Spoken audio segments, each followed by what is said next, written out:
Good morning. My name is Peter Jiang from the Office of the Procurement Ombudsman. I'm here with Megan Tran from TBS, Alex Carter from PSPC, Jude Baye from TBS, and Manveer Mangat from PSPC. Our working group has been tasked with addressing a complex, inefficient IT procurement system that desperately needs a new path forward in the face of new technologies and remote work. Although some believe the mismanagement of ArriveCAN to be a new addition to a long line of incomprehensible failures, our working group found that it's actually extremely comprehensible and relates to issues of talent, culture, and burdensome rules that have been discussed for decades. We are here to present a long-term review process to not just find ways to better follow the rules, but to find ways to modernize and improve them. Our priority is delivering high-quality services to Canadians, and the mismanagement of recent projects like ArriveCAN should serve as a paradigm shift in how we view IT procurement. Let's buy it better. Buy IT better. Next slide, please. Modern service demands, along with entrenched structural and cultural issues, are causing significant challenges managing major IT procurements. We think that the root issues in this case are complex, far-reaching, and deep-seated. More importantly, they must be confronted in different ways in the short and long term. Long term, our objectives are simple: maximize savings, speed, and service quality. However, any short-term actions must include ways to increase the accountability over existing projects and instill public confidence in our procurement processes. Next slide, please. Why do we focus on IT procurement specifically? We think numerous factors make it the most scrutinized and difficult to control category procurement, especially compared to perceptions of IT development in private sectors and other procurement categories in government, like transportation and security. But we're not talking about all types of IT here, specifically software as a service, consulting, and typically poorly defined new projects. We think that IT departments in these spaces move particularly slowly, and there's no effective coordinating mechanism for introducing systemic, modernizing changes. Much of our public service lacks the commercial expertise and negotiating prowess necessary with contracting these vendors. We think that there's little stomach for risk, and delays are the norm. And what has happened since? We think that these factors will lead to the sharp rise of mismanaged IT projects like ArriveCAN and Phoenix. We rarely see these issues in the procurement of well-defined capital goods. We recognize that contractors are important to sometimes even circumventing our own roadblocks and tapping into industry expertise. In consultations with our chief information officers, we cannot turn to 100% insourcing in the short term or the long term. The risks of inaction in this case are grave. Additional measures currently underway in response to mismanagement are only focused on finding ways to follow the existing web of rules that are actually increasingly harming the public service culture. We need proactive measures. More importantly, in departments and agencies, we're seeing this trend of heavily compartmentalized controls with no coordination of IT procurement across agencies. And lastly, with respect to leadership, we lack any centralized advocacy in this space that could create consensus and a collective strategy. And this harms principles of uniform service delivery to Canadians. Next slide, please. A major lesson from our office's review of 20 departments over the past 5 years was that all departments, from fisheries to shared services, struggle to follow the rules. At best, this was poor documentation, and at worst, this meant awarding contracts through completely uncompetitive bidding processes. We made suites of recommendations to all departments to improve their adherence to procurement and documentation regulations. However, ensuring that we stick to the rules only raises the performance of the poorest performing departments. It fails to elevate standards of procurement across the board. One of the major missed opportunities of this review was an investigation to upskilling and modernization. The pandemic taught us that when we truly needed to get something done, we didn't follow all the processes. This pace of delivery is what we should strive to deliver in a sustainable manner, rather than doubling down on controls that generate enormous administrative and documentation burdens. Finding ways to empower our procurement staff to work independently and creatively will be the best way forward. Our proposed review would do just that: focus on talent and culture. I'll pass it over to my colleague Megan at TBS to lay out our proposed action plan in detail. Next slide, please.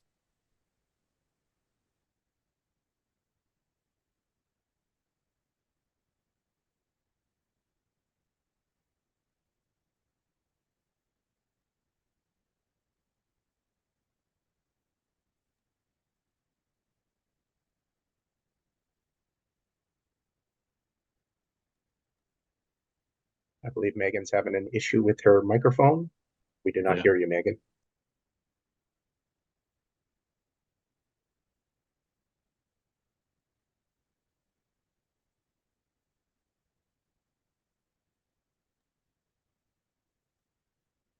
Megan, feel free to jump in whenever you can. In the interest of time, I'll cover the first couple bullets. So to summarize our... She just said she's having trouble technically, so please go ahead. I see. Sorry, were you speaking to me? Go ahead. Yes, go ahead. Okay.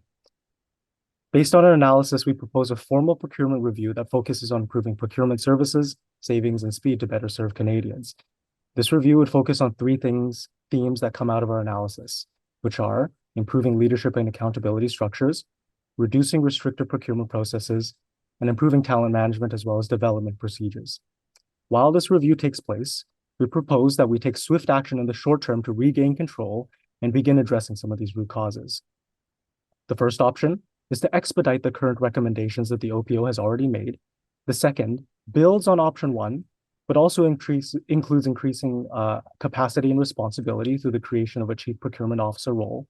And lastly, option three also includes option two with the addition of implementing increased controls in this space.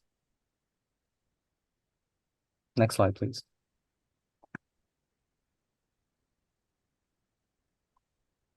Option one involves ensuring compliance with the current rules in place by committing to implementing the OPO's recommendations. Our suggestions on how this can be done involve implementing quarterly follow-ups to ensure recommendations are on track when it comes to implementation, as we found many recommendations are actually behind schedule. Both delayed and small-scale recommendations should be expedited, and ultimately this will help to ensure greater control over existing rules and regulations, as well as provide more consistent oversight and evaluation to avoid further delays. This will also provide short-term and immediate control over gaps in the process that have already been identified by the OPO. Next slide, please.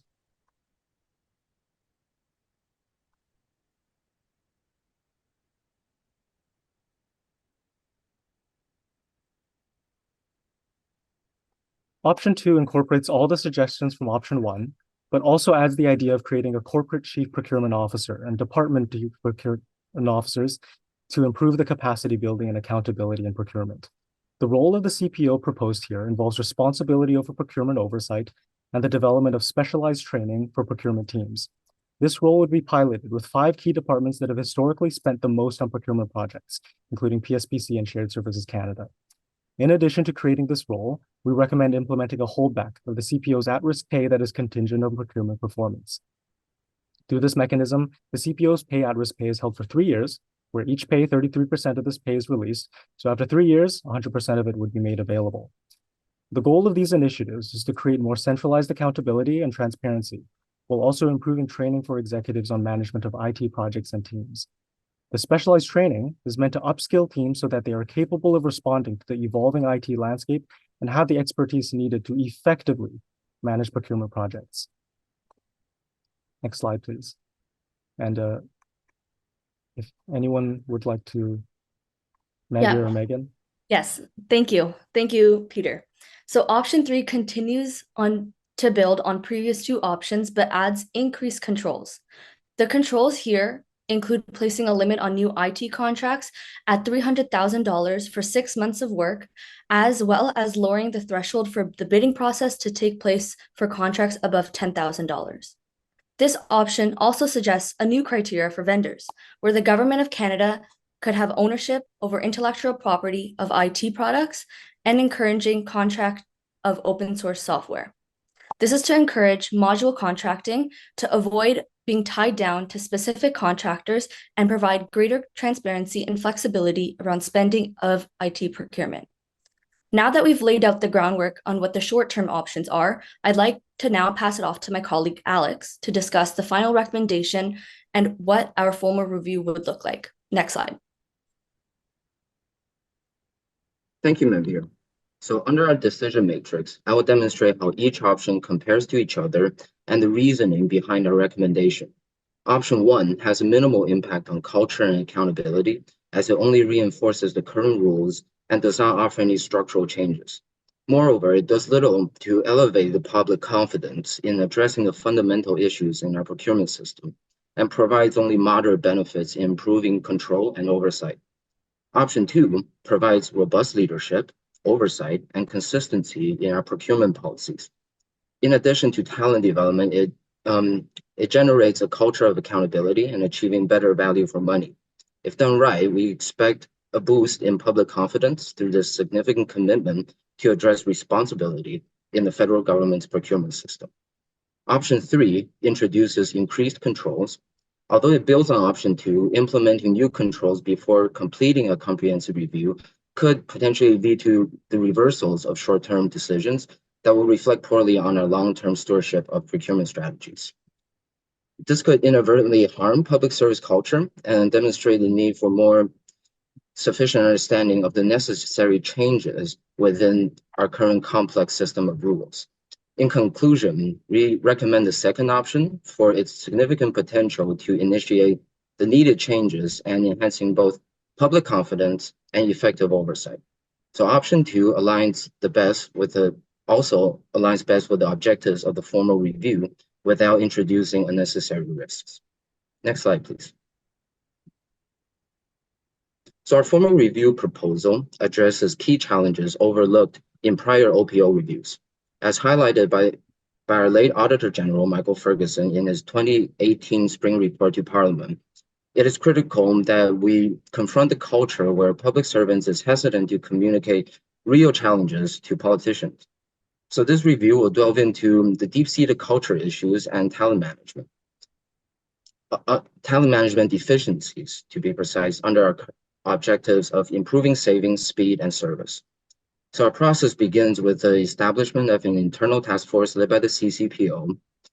This team, with a 24-month mandate, will concentrate on the 10 departments with the largest spending on IT procurement.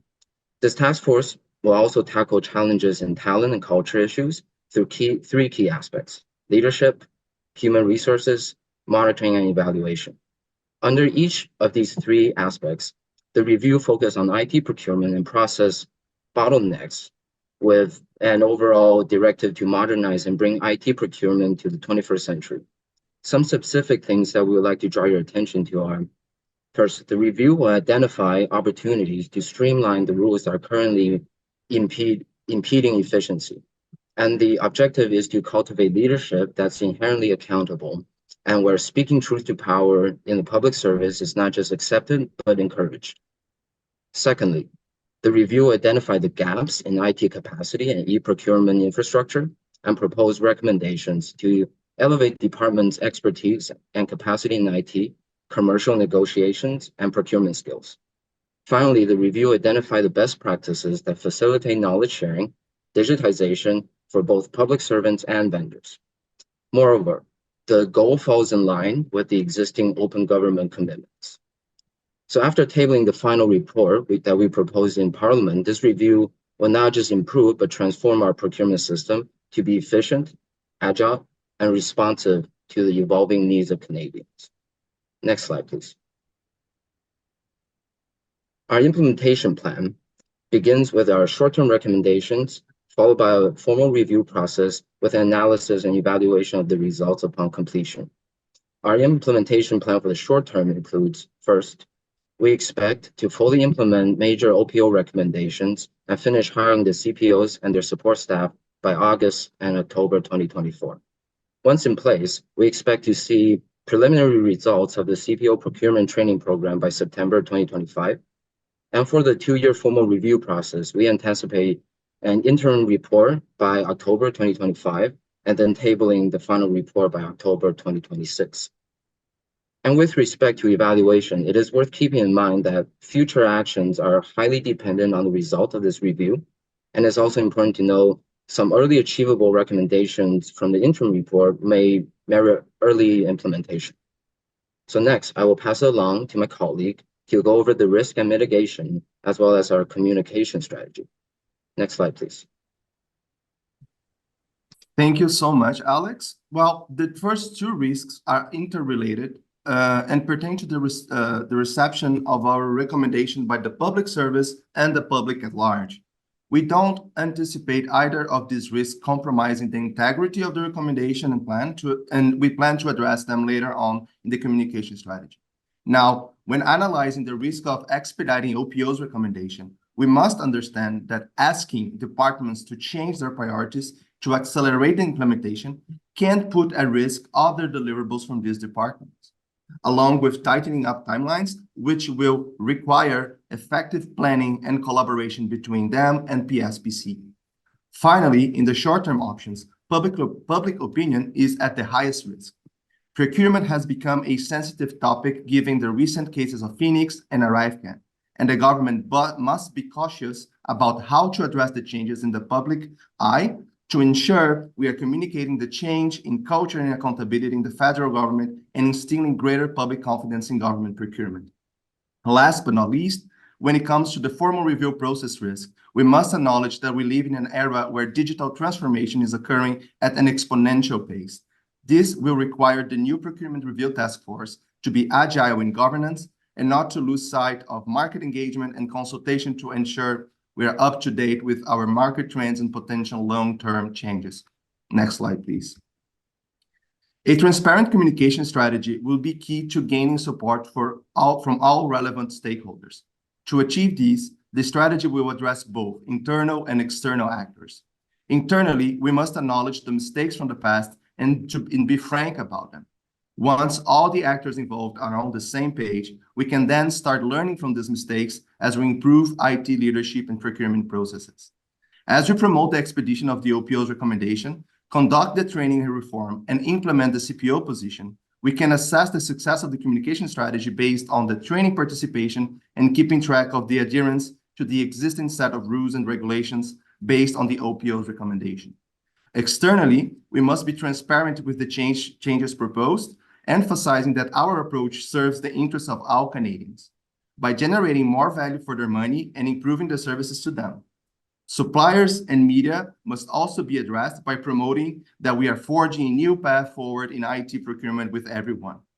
Lastly, we recognize the importance of public opinion and trust in our formal procurement review to address this. And to address this, we will proactively engage with the media through press release and media coverage to ensure accurate and timely information reaches the public. We will also explore public hearings and due process mechanisms to provide opportunities for public input and scrutiny. By implementing this comprehensive communication strategy, we aim to foster a culture of transparency, accountability, and collaboration. Next slide, please. In terms of cost, to calculate it and to implement both the short-term proposal and the formal review, we estimated the cost of one central CPO office and its staff, as well as 5 departmental CPO offices and staff over 2 years, taking into account the at-risk pay holdback. The total cost, including the operating expenses, is $80.8 million over 2 years. This is a necessary investment towards a historically underfunded component of procurement that severely lacks centralized coordination and leadership. We cannot wait for the next ArriveCan or Phoenix before we decide that the systems is finally ripe for change, especially considering the long-term savings that come with modernizing IT procurement system and the immeasurable benefits that come with a public service that truly speaks truth to power. These benefits outweigh the costs. Next slide, please. In conclusion, our recommendations are evidence-based and rely on extensive research to better address the root causes. Right now, we have a complex, inefficient IT procurement system that needs a new path forward. We hope our proposal can direct Canada towards becoming a leading country in terms of modern procurement systems with exceptional service, speed, and saving measurements, leaving behind a history of failures and ensuring that Canada can buy it better, can buy IT better. Thank you so much for listening to us this morning, and we will now open the floor for questions. Well, thank you very much. You've got some very interesting ideas there, and your colleagues here at TBS are going to be very interested to ask you some questions. Philippe, why don't you please begin? Thank you, and thank you very much for an excellent presentation. It was really well delivered. I'm mostly interested in outcomes and risks. When we ask you to come with your recommendations, we identified two main needs for the Treasury Board ministers, and one of them was referring to the effectiveness of the procurement process. In your presentation, you made a reference to the current process being focused on rules and not on performance. But I've noticed that in most of the main outcomes that you are raising, you refer to accountability measures and control. Although on slide 10, you talk about improved delivery of services to Canadians. So my question is, how is your approach ensuring that the procurement process for IT services will achieve better outcomes for Canadians in terms of services and performance? I would start with that question.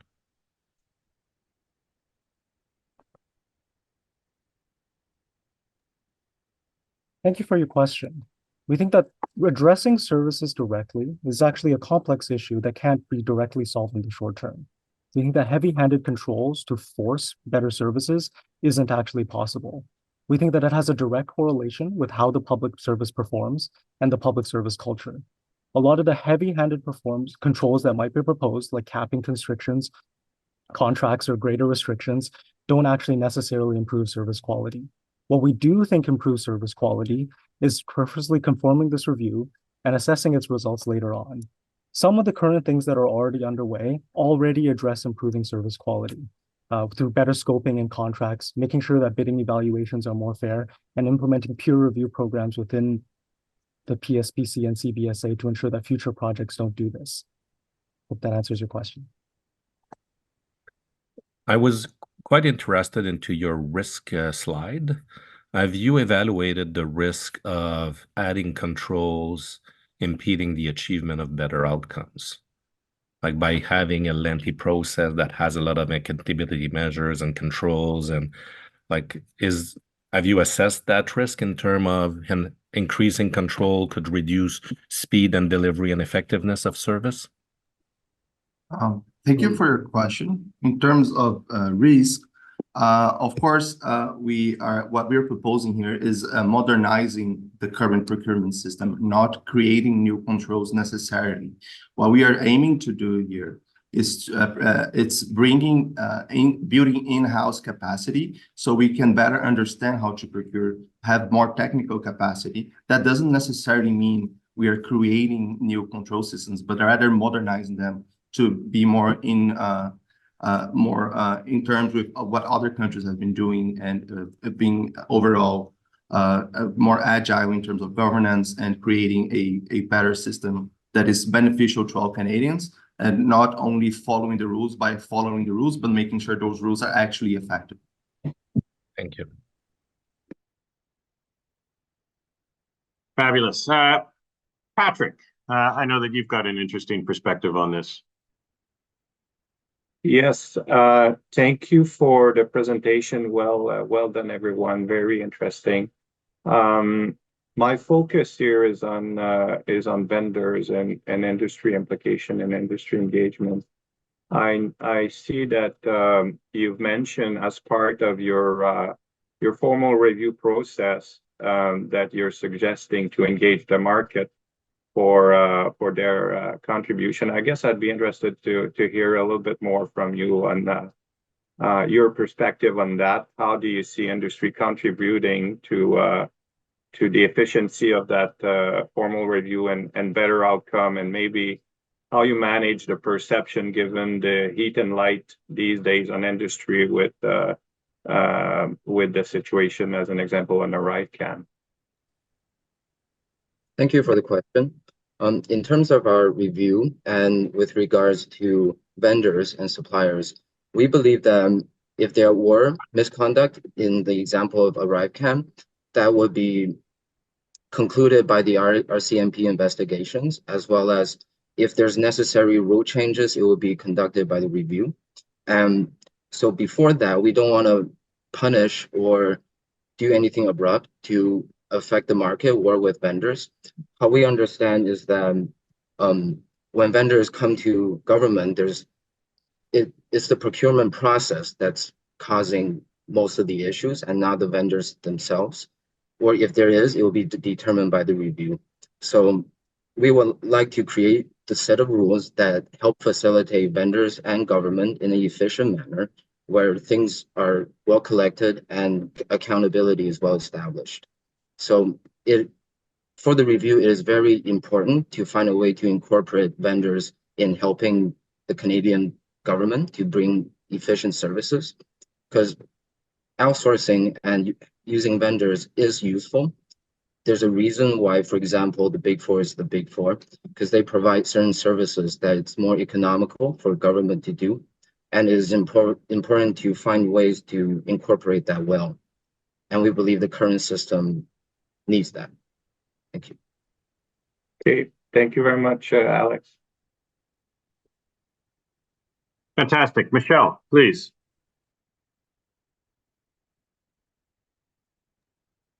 Sorry, having trouble unmuting. Yeah, thank you so much. That was a very interesting presentation. I'd like to bring us a bit back to the beginning and a bit back to basics. So you had identified some issues at the beginning of the presentation, and I'm wondering how you chose those issues. Was there a number one issue that you're trying to address, and were there any issues that you considered but you thought maybe weren't as relevant to this presentation? Thank you for the question. I'd like to go to slide 19. So in reviewing some of the main issues that come as a result of why mismanagement of projects occur, we identified several of them. Recognize that not all of these can be applied in the short term. That was the key question we asked ourselves, if we can conduct policy recommendations to actually address any of these issues in the short term. That was the true division between how we decide what should be focused on in the long-term review and what can be done in the short term. At the end of the day, we recognize that a lot of these cultural and talent issues cannot be done in 2 years' time. When we look at some of these things in our issue assessment, we think that there are factors that do affect these cases, like public values and ethics, that simply cannot be addressed in the short term without due process and a proper review and investigation. Hope that answers your question. Thank you. Thank you. Thank you, Peter. We're coming a little close on time, but Donna, perhaps a question around implementation planning, please. Thank you so much for your presentation. So very well delivered. I have two questions that revolve around feasibility. There were two very unique things I saw in your presentation. First one was about the pay hold withdrawal. I think it was regarding performance pay. As you know, in government already, there is already for executives, performance pay is based on their ability to perform. I'm wondering if you could explain that a little more in terms of the feasibility and what would take place. That would be my first question. Second question related to feasibility. I really thought it was important, your focus on the public communication. But again, you recognized in your issue assessment about culture issues in the government not being as transparent in sharing errors and problems. How are you going to make changes in that? The feasibility of your communication strategy and addressing the fact that we often sometimes don't share our challenges and our failures. So those are two questions and they all relate to feasibility. Thank you. Thank you so much for the question. I can answer the first part of the question regarding the pay hold. So the purpose of this pay hold is the at-risk pay is going to be spread out over 3 years rather than being all paid out within the 1 year that is usually done in the federal government. And the reason for this is because we understand that a lot of IT procurement projects take a long time to complete. So it's hard to understand whether it's been successful in its first year or not. And so that's the reason for spreading it out over the 3 years to make sure that if there was something wrong that maybe happened in the first year that wasn't identified right away, if it's identified later on in the second or third year, that's when the purpose of the hold and withholding that. And so in that case, it's more of a delayed payment to incentivize the chief procurement officer to do the best job possible. Hopefully that answers the question on the pay, but I'll leave it up to my other colleagues to answer the question around the communications plan. Thank you. And unfortunately, that won't be possible because we have other presentations that have to be made. But thank you on behalf of the panel for your presentation today.